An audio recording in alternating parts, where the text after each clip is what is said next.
told me to.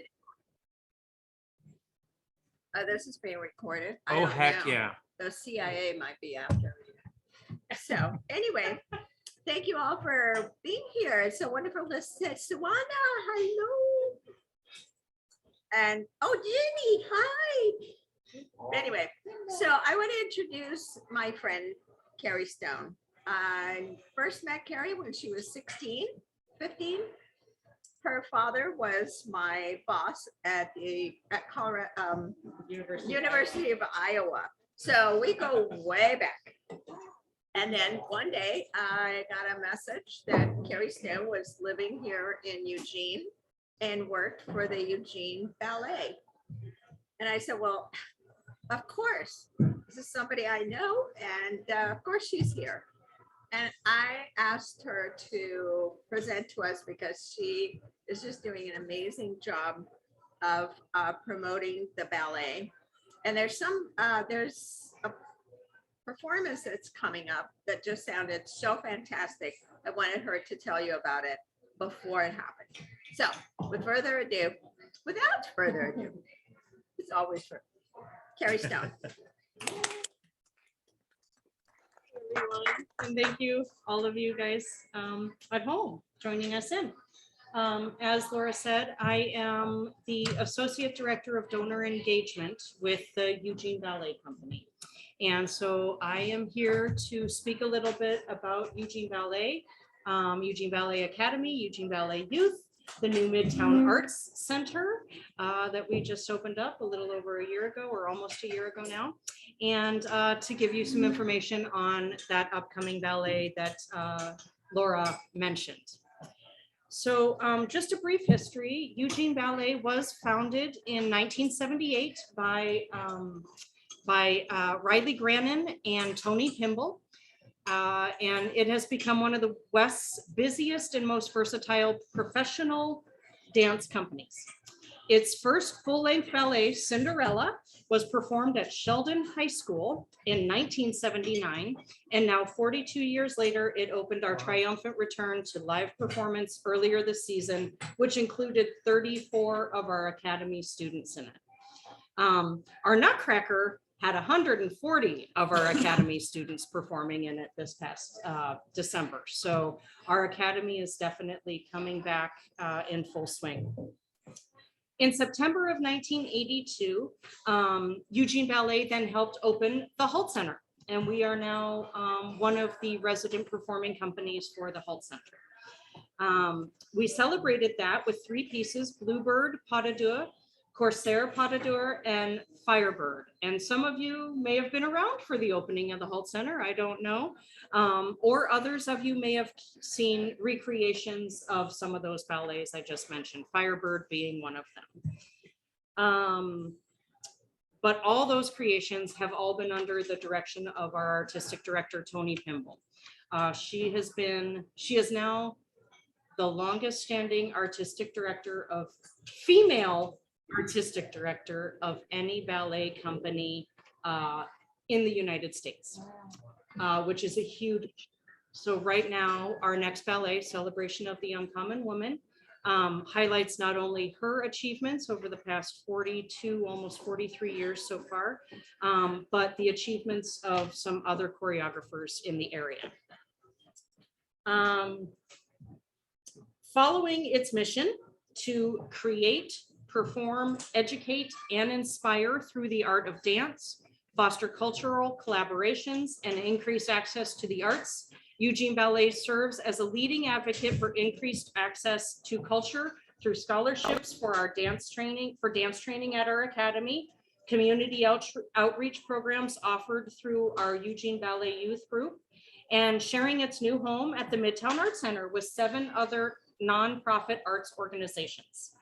Since we can't tour this year, we have coupled with Bethel School District to provide 434 second grade students a minimalized video version of our performance of Cinderella, as well as curriculum added to that. For they get to play ballet bingo as they watch it, something to engage the students and actually reach out and provide access to dance and ballet. And with that, actually, so Essex Construction helped do that, but they also helped build our new building. And with that, I'm going to show a video here. So here is a glimpse of what Ballet, the Arts, and the Midtown Arts Center do for our community.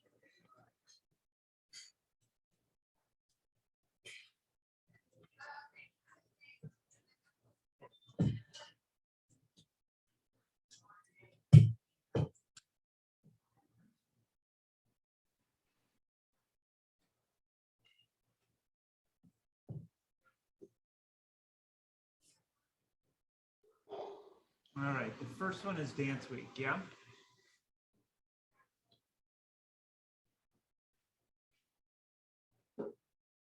The what ifs, it's a full-bodied imagination experience. It teaches children to listen to themselves, to listen to their bodies, and to trust what they're feeling inside.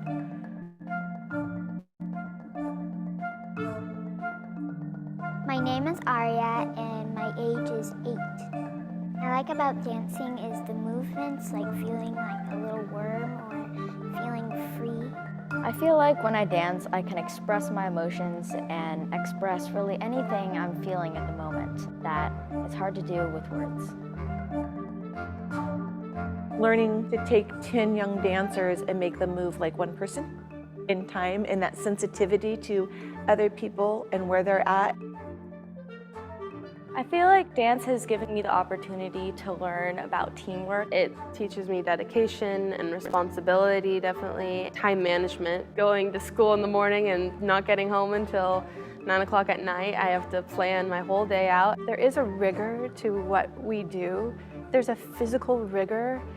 There's also sort of an emotional rigor, the practice of being seen from all angles and in our learning process. That sense of empathy is now more crucial than ever. Right now, during the pandemic, space is limited and restricted in extraordinary ways. And here, to have access to these studios, it makes me feel hopeful. The best way it affects me is how big everything is.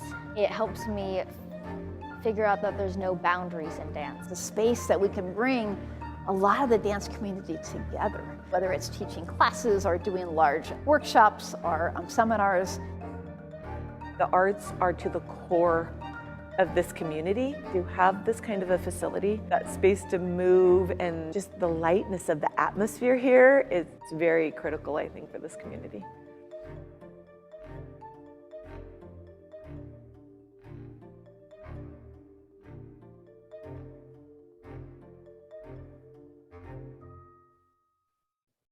That was beautiful. Yeah.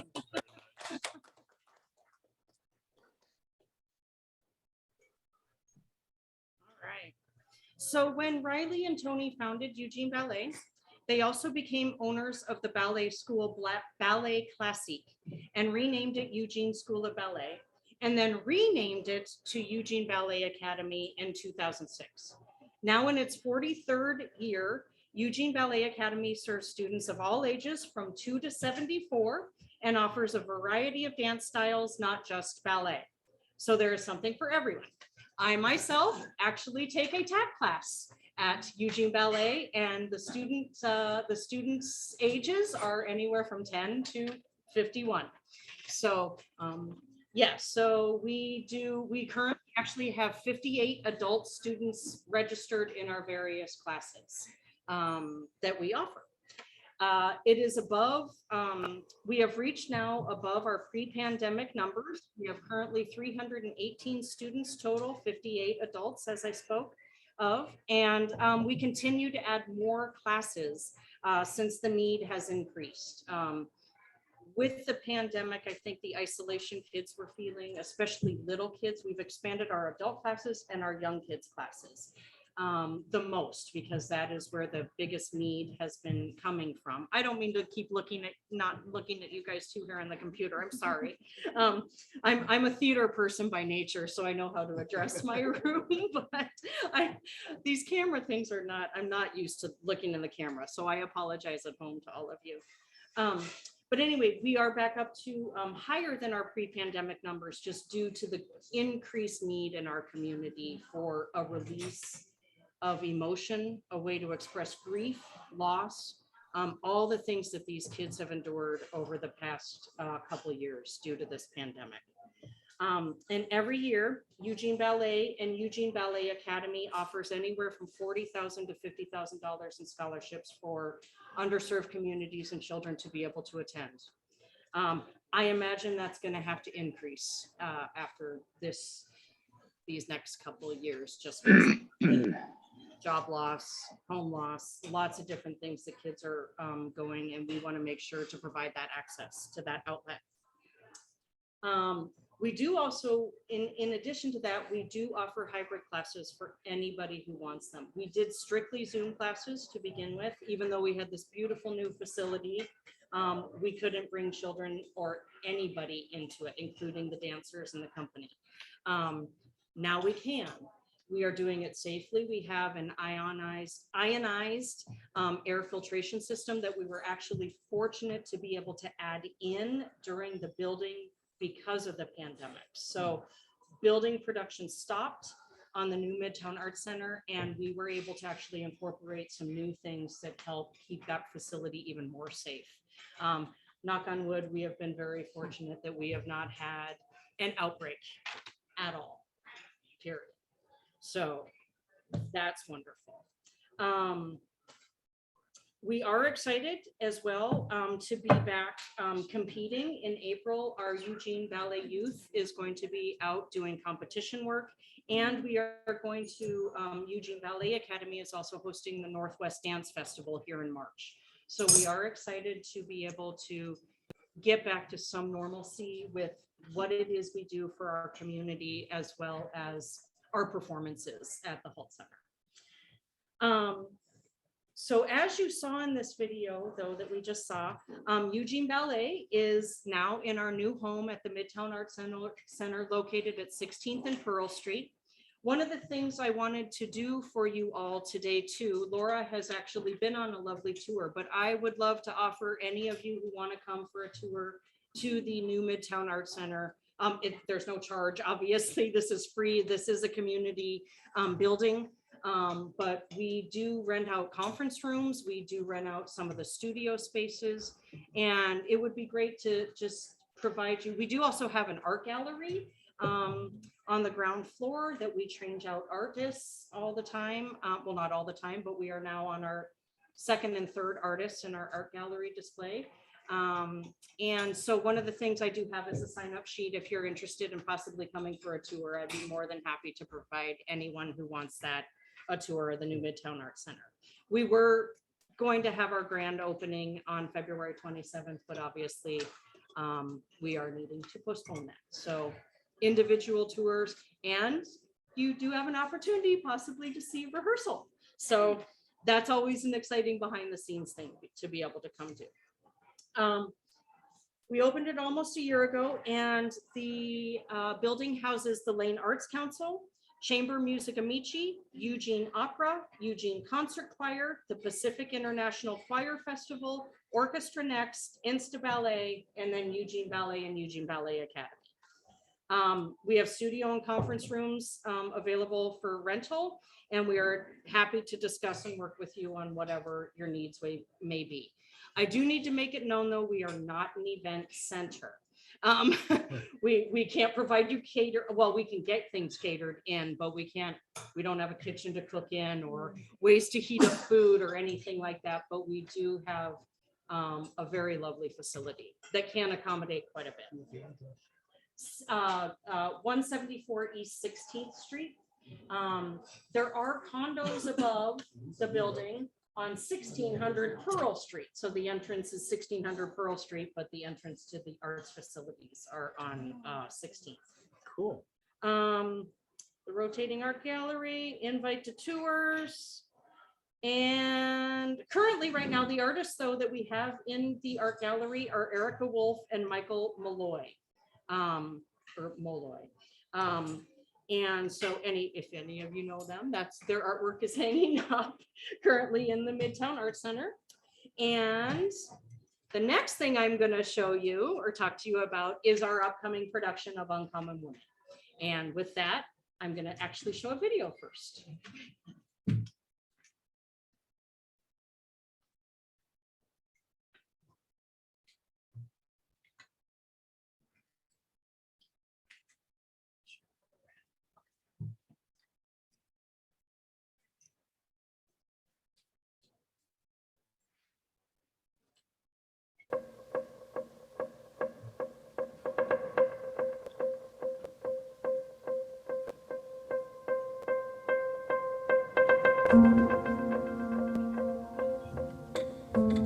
When I first started being interested in choreography and making my own works, I was interviewed and someone asked me, what's the difference between a male and a female choreographer? And I was stumped. If you just were shown a ballet or a piece of concert dance, you wouldn't know if it was choreographed by a man or a woman. But I think having that influence of the female experience into work just gives it another level. All of my works are somewhat based in personal narrative.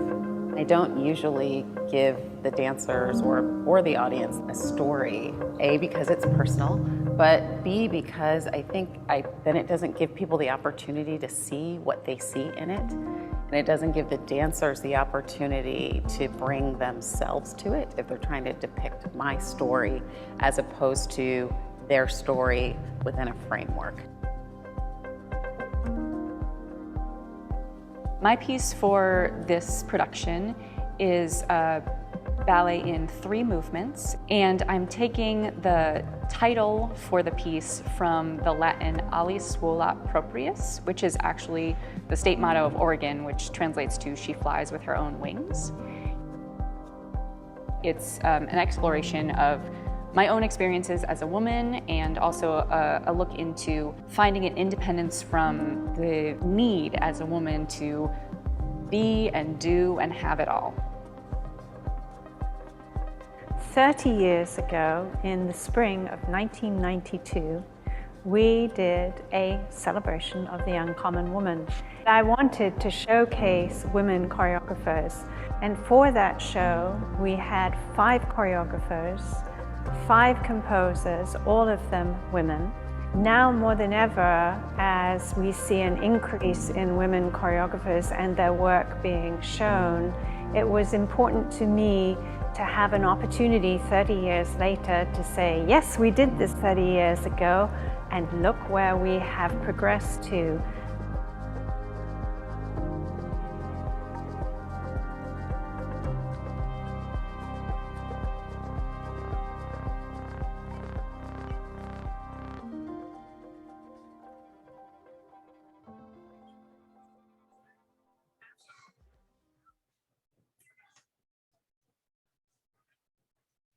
So that is our next ballet, Celebration of the Uncommon Woman. It plays this Saturday and Sunday, Saturday night at 7:30, Sunday at 2 p.m. And in my hot little hands right here, I have ticket vouchers for 2 complimentary tickets to either performance, as well as a 50% off coupon to our remaining performances, good for our 2 tickets. So basically like a buy one, get one free.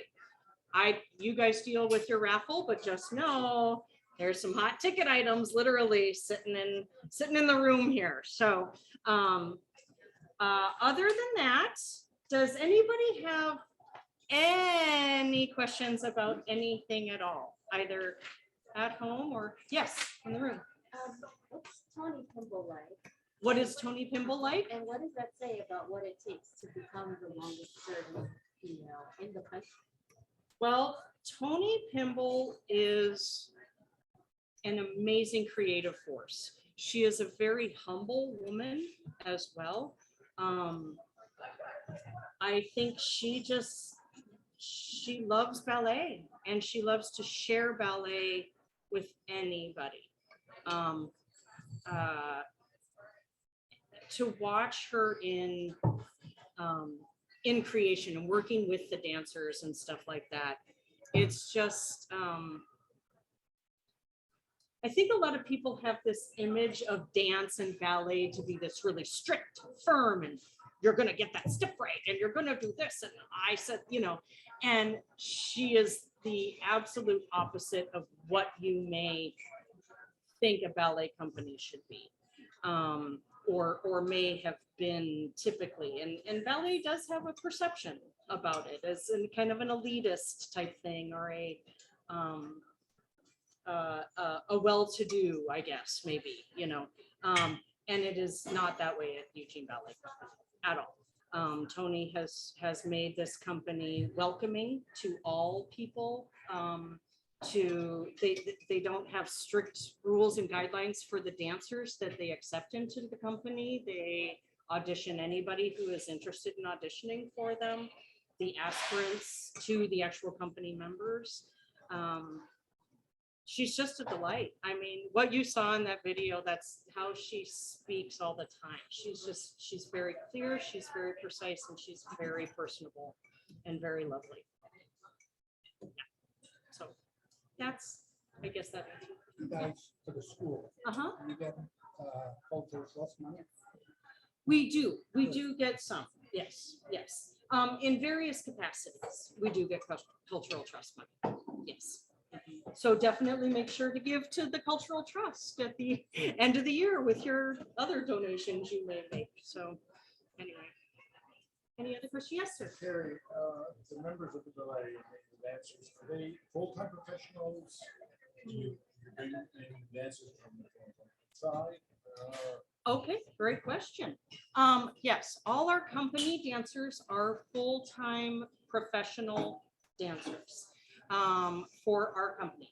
They may not live here in Eugene, however, year-round. Not all of them live in Eugene, but all of them come for our season and then may go away during the summer. Some actually come from Japan. We have 2 dancers who actually are from Japan. So they would be dancing elsewhere too? No, they dance for us solely. They don't dance anywhere else. They go home to Japan if they want to in the summer, and then they come back and dance for us again. So Danielle and Mark, 2 of our principal dancers, actually just had a son, Luca, during the pandemic. So that was kind of an interesting year for them as well, because they became parents but couldn't dance. But Luca is part of our, we've had him in videos and all sorts of, he is definitely a ballet kid.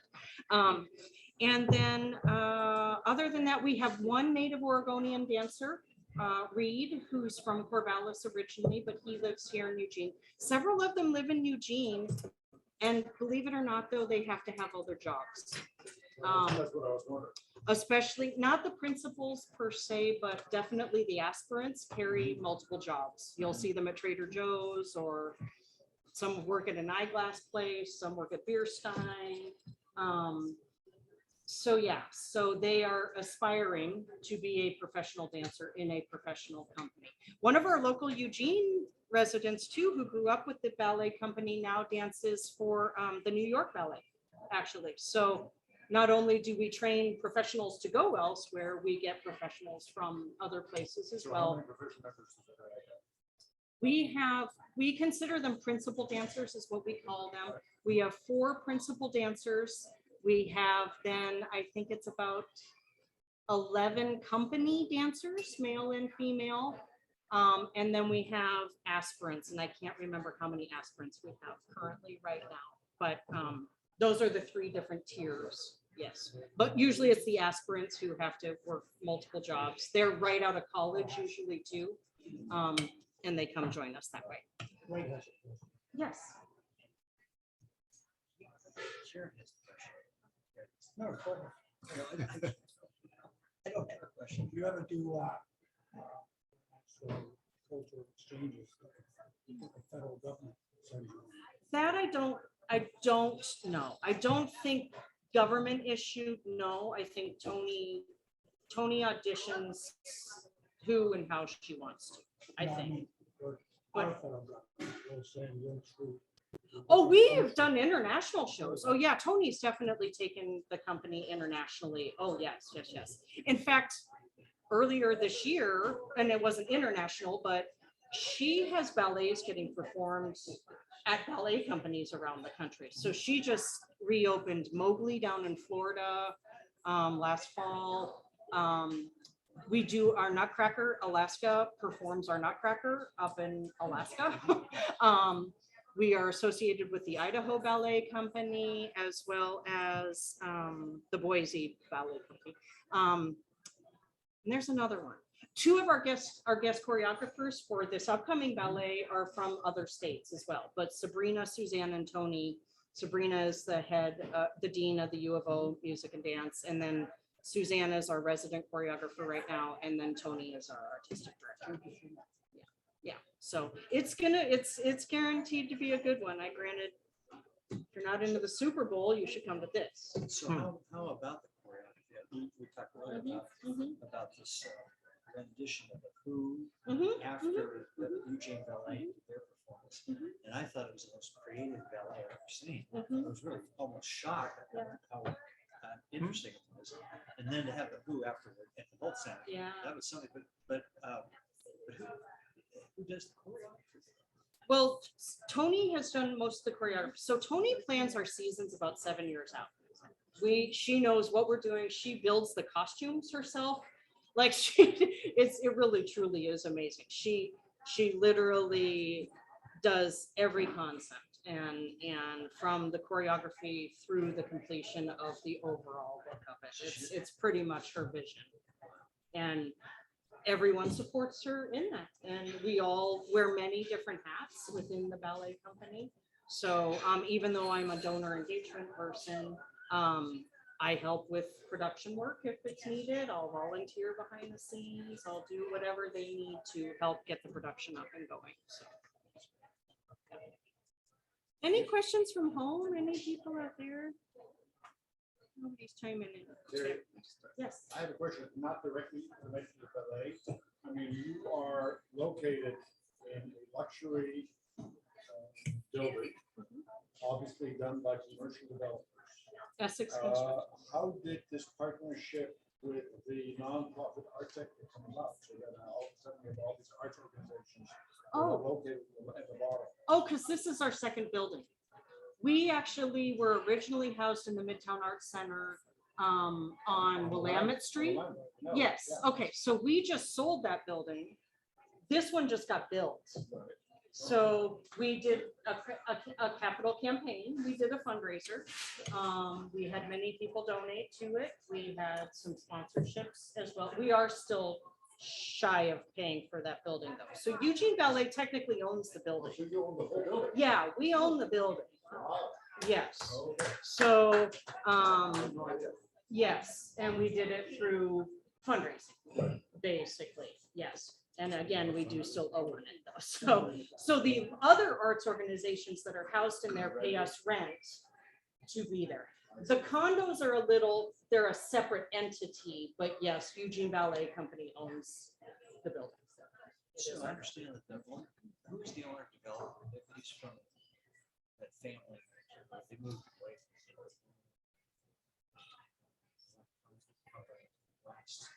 So Greg, would you speak into the microphone, make sure everyone can hear?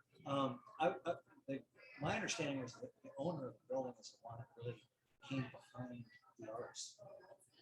Well, we had many donors. That's what I'm saying. So Eugene Ballet owns the company, but we had many donors provide donations and help to make sure that it got built and completed.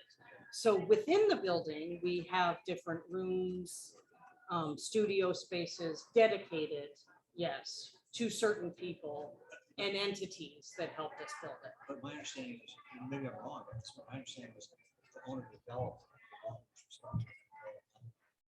He was the one that really was behind it. So we can't, it's way too quiet. I can't talk.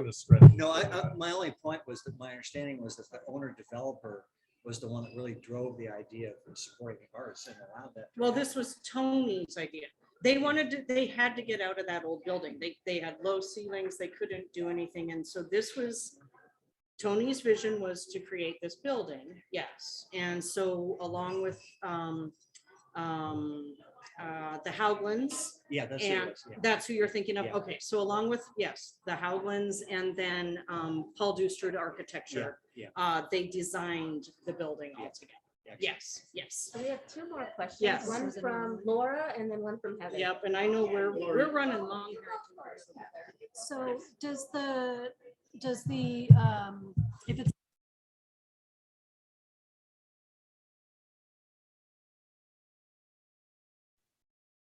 You muted the mic.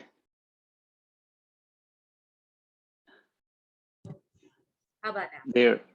Thank Okay. you, Roberto.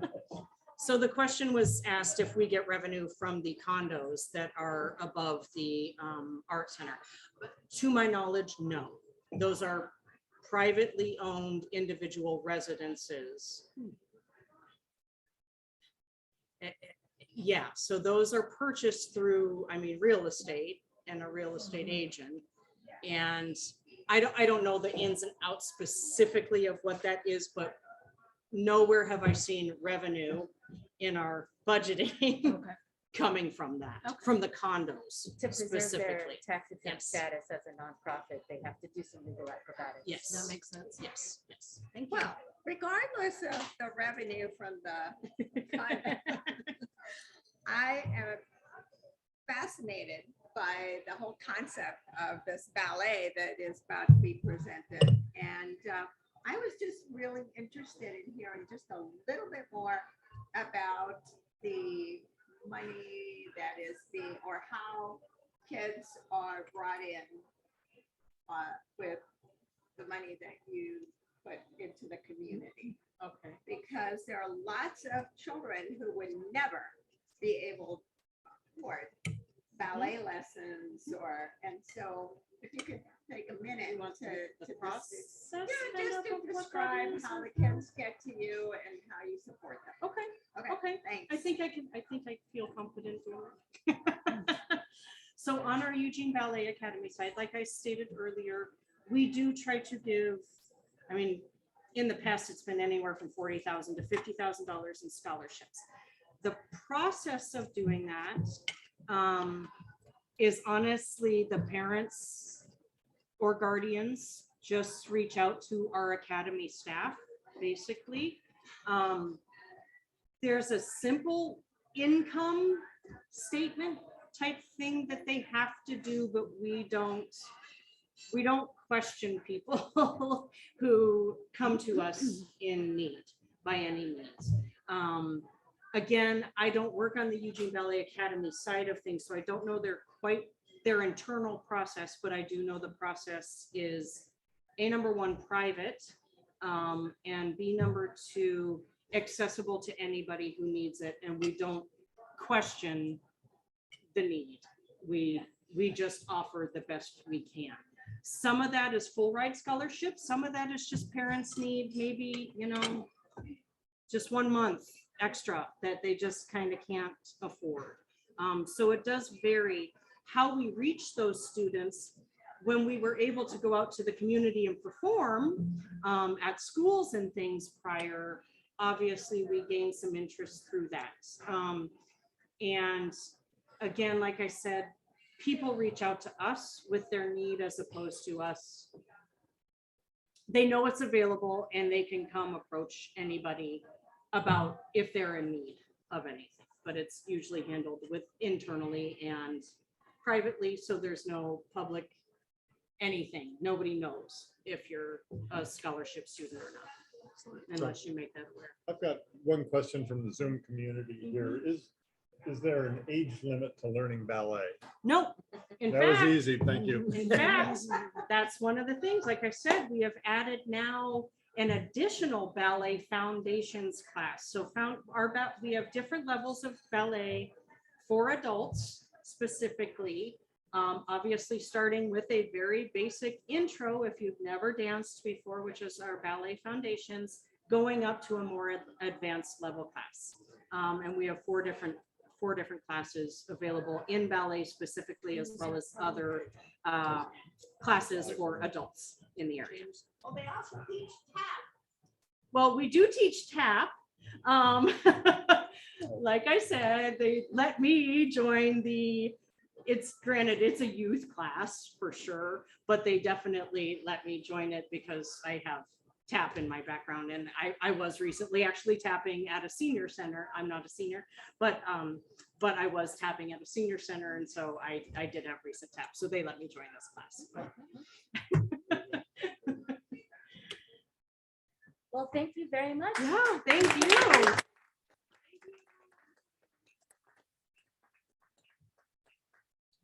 And I'll let you guys deal with it with your raffles. Yeah. And I have some pens and stickers and all sorts of things over. I have $5 Nice. coupons to the performance this weekend as well. So help yourselves.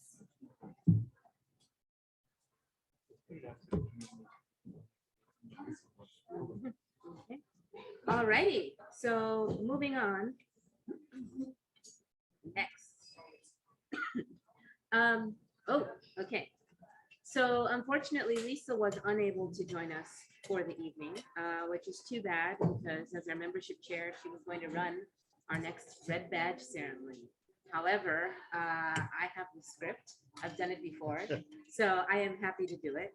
And I feel the celebration of the uncommon woman and the Oregon motto, she flies with her own wings, are so apt for tonight's red badge ceremony.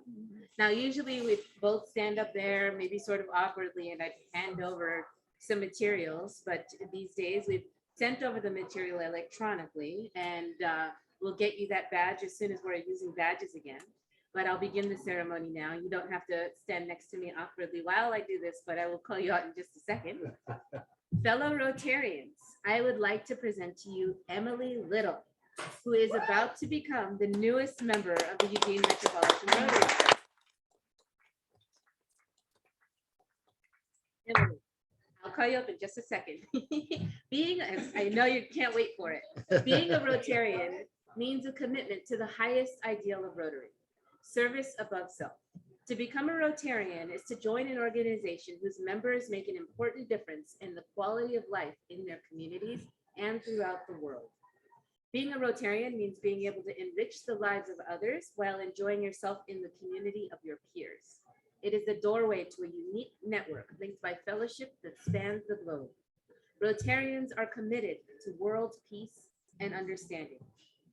Emily, we have invited you to join this club because you exemplify the qualities of a good Rotarian. By being admitted to a worldwide organization, you will have the opportunity to touch the lives of many others, both here and abroad, even beyond what you've already done.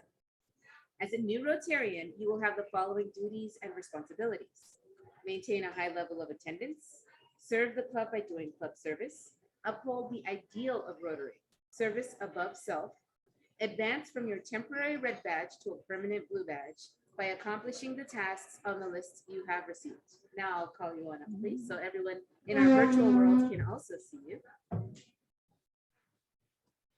If you are willing to make a commitment to Rotary and to the ideal of service above self, I invite you to demonstrate that desire by repeating the following words. I am ready and willing. I am ready and willing. Emily, your theoretical red badge indicates that you are a new member.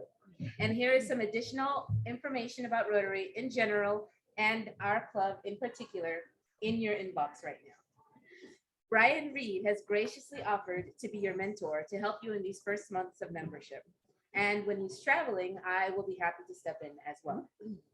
One of the foundations of Rotary is the four-way test of the things we think, say, and do. Emily, please join our club members in repeating after me. Is it the truth? Is the truth.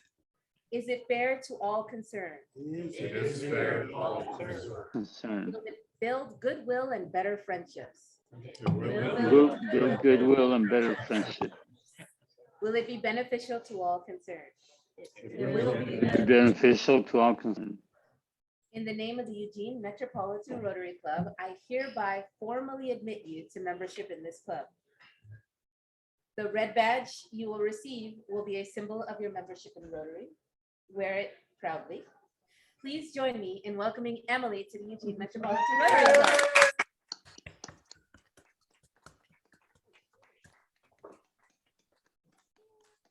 She's just got a good fellow. fellow. She's a jolly good fellow. She's a jolly good fellow. Thank you.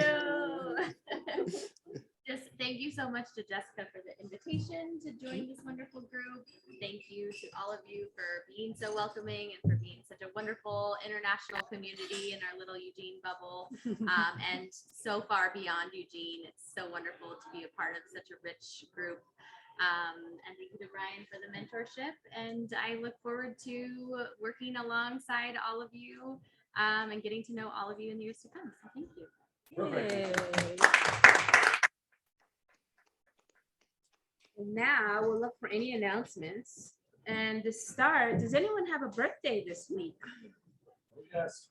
Yes. Yes. Paul Shang. It's his birthday on what day? Even though he didn't list it in DACB. Friday. He's Some of turning us choose one too. 27 this Friday. Probably. Congratulations, I'm Paul. not sure I put mine. For the sake of pandemic safety, I won't ask people to sing to you, and for the sake of your ears as well, I'm sure. But very much happy birthday, Paul.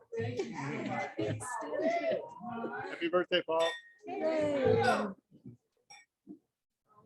Any other announcements?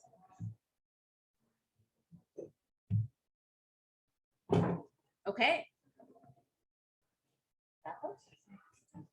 Let's put the tickets up for folks, just like, let's have them respond so they don't have to do it in an instant decision. Unless there's some, I don't know. There's a Sunday Oh, performance. it's this Sunday. Yeah. Oh, so the time is now. Yeah. I sent it out on the DACB thing, Saturday and Sunday performances. So that's why we're here tonight. And then the other tickets we can take our time on, right? Buy one, get one deal. Oh, yeah, that we can do anytime, but for the uncommon women, we really should turn those into a fundraiser for polio plus. And so, my fellow Metro Rotarians, we come to the moment where we decide who among us will be attending the Uncommon Woman. Can you change it to participants? They are, yes, I sure can. That Otherwise, is a we fine won't know idea, who's sir. Here we go. Now, where shall we start the bidding? Start at 1,000 and work down. $1,000 is the opening bid. No takers, wow. Yeah. I guess you have to work your way down. That's 2 tickets. So we have 2 tickets for this weekend's $50. $50. Do we hear $50 for the Eugene Ballets? Then that is half price, right? I just bought 2 tickets. $50. Jessica, $50. Do we hear $70?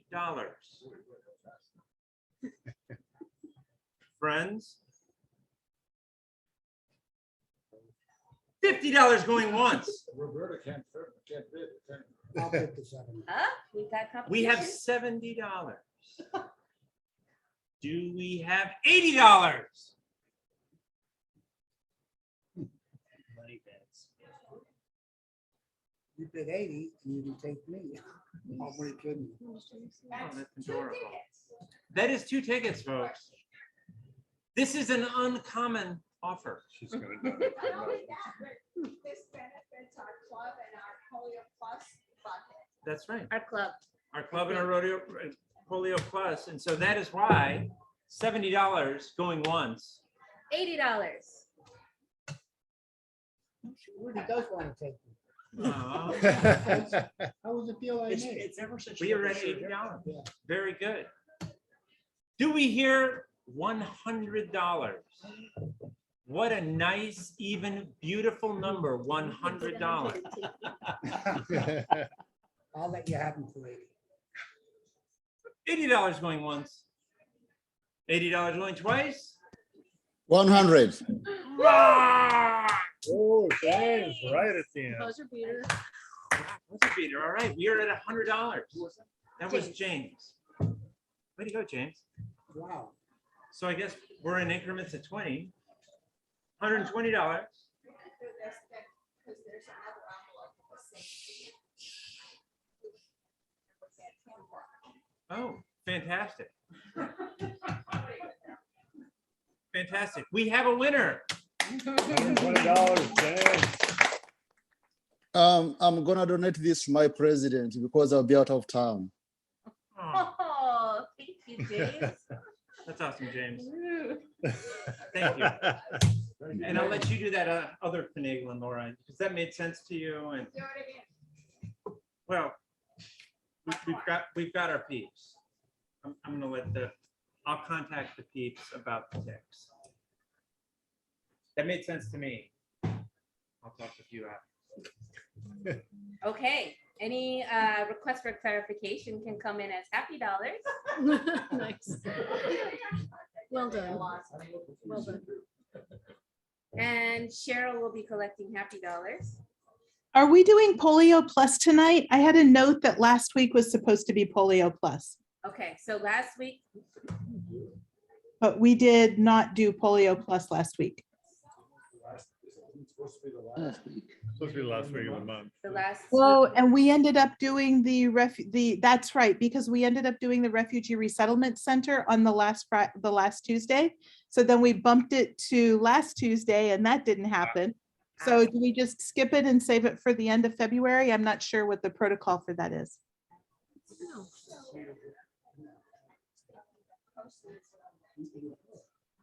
Can replace, okay. Yeah, so because we skipped it, what we can do is put what we just raised for the tickets to Polio Plus that we missed from last month. And then our next Polio Plus dedication will be at the end of this month, February 22nd. Okay.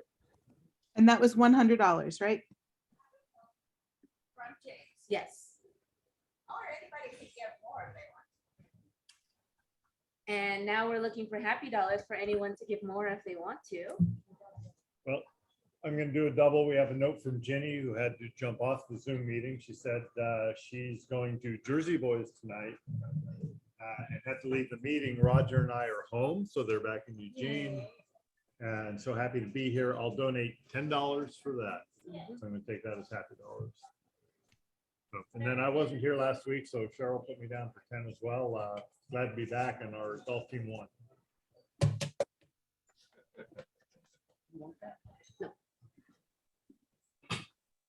Laura is happy.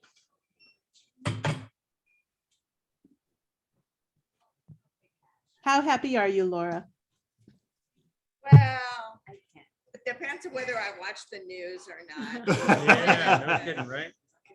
But yes, I want to put in my $5 happy dollars because I want to thank my friend Carrie Stone for coming. Yeah, Carrie, that was really giving good. us a Thank you. great presentation, getting us involved with the ballet. There's some swag back there and there's a sign up sheet. So if anybody wants to do any volunteering or be on the mailing list, that is available. And thank you, Carrie. That was terrific. I really appreciate you. And we're going to raffle off some more tickets in a minute.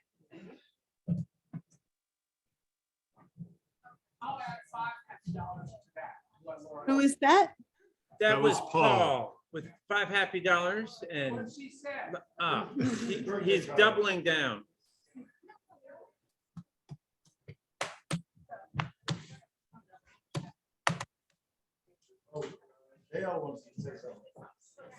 Go right ahead, Dale. I'd like to have 10 happy dollars also. I really appreciate the speaker and what that means for Eugene to have something like that. And also just one announcement. My wife is looking for somebody to interact with her suppliers in Africa.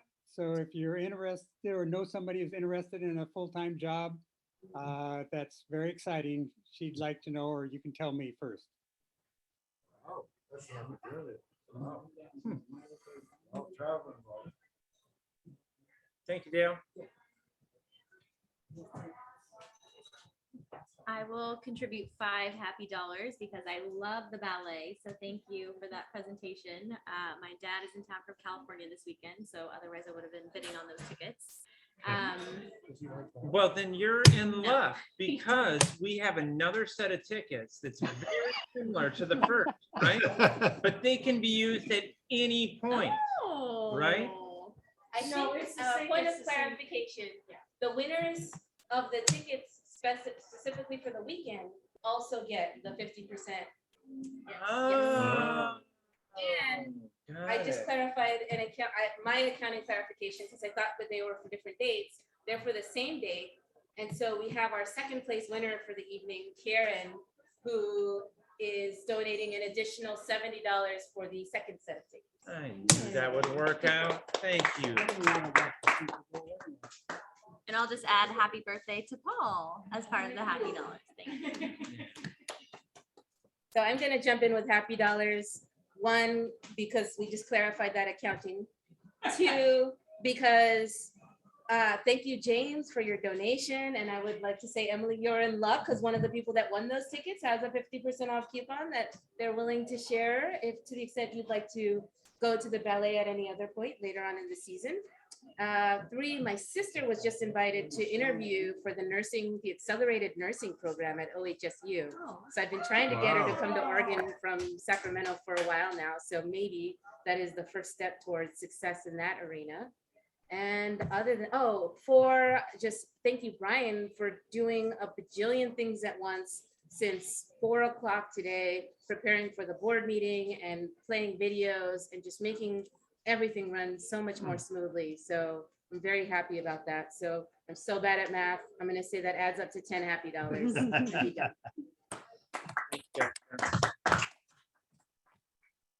I want to say something. Emily, thank you. I'm grateful and happy that you joined our club. And it reminds me how we get to be with people who are doing good things, creative people who care. And so I'm really glad to share that community and commitment with you. Yeah, so put me down for 5. I second that for $5. I'm delighted that Emily is doing this. That was Andrew. And then I just collected $5. Andrew seconded that for $5. And then I have $5 cash that has been paid. So that should be added to my tab from Laura. Another 5 from Laura. No. No, that's the 5. Just the 5. Oh, okay. Not Paul's 5, just Laura's 5. Nailed it. So Paul's is a 10. An electronic 10 as opposed to a cash 5. Welcome, Emily. That's wonderful. So that's 15 from the song. So that's 15 from Paul and Laura. Total. But only $5 cash, $10 billed. Yes. Right. So You guys are making me work tonight. you do. It's high math. It's higher math. Is anyone else happy about that? Don't look too happy. I see some smiles over there. They'll have to pay for that. Apparently. All right. It's 7 o'clock. The meeting. Jessica, President, Oh, yes, Roberto. can I show you a picture? Claro que sí. See? Yes, please do.